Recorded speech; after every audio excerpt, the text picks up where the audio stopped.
We expect to see the Snapdragon 8 Gen 4 powering the Samsung Galaxy S25 Ultra early next year. This chipset is a big deal, promising to deliver a new level of performance and efficiency. But there's a twist. Qualcomm is about to shake up the smartphone world again. The Snapdragon 8 Gen 4 is on the horizon, and it's promising a major shift in focus. Forget about chasing raw performance. This chip is all about efficiency. But does that mean sacrificing power for battery life? Let's break it down. Previous generations of Snapdragon chips have been all about pushing performance boundaries, but Qualcomm seems to be taking a different approach with the 8 Gen 4.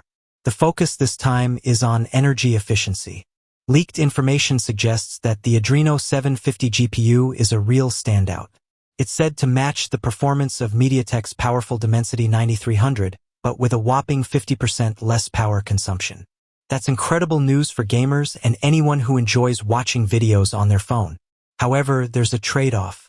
While the GPU is getting a significant boost, the CPU and the brains of the operation aren't seeing the same level of improvement.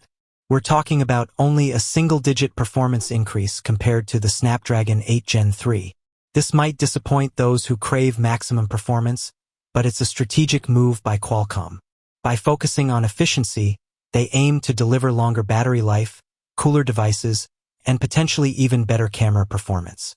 Imagine a phone that doesn't get hot while playing demanding games or recording 8K videos.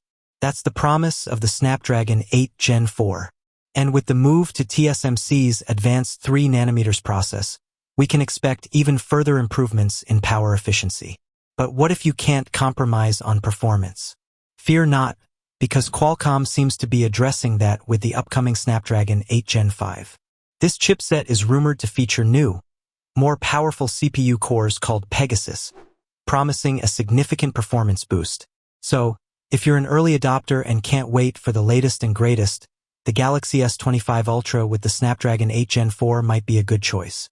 But if you're willing to wait a bit longer for a performance powerhouse, the Galaxy S26 with the Snapdragon 8 Gen 5 could be the one to watch. Qualcomm's decision to prioritize efficiency over raw performance is a bold move. It's a gamble, but it could pay off big if users are willing to trade a little speed for longer battery life and a cooler device. What do you think about this shift in focus? Are you excited about the potential for better battery life? Or do you prefer maximum performance? Let us know in the comments below.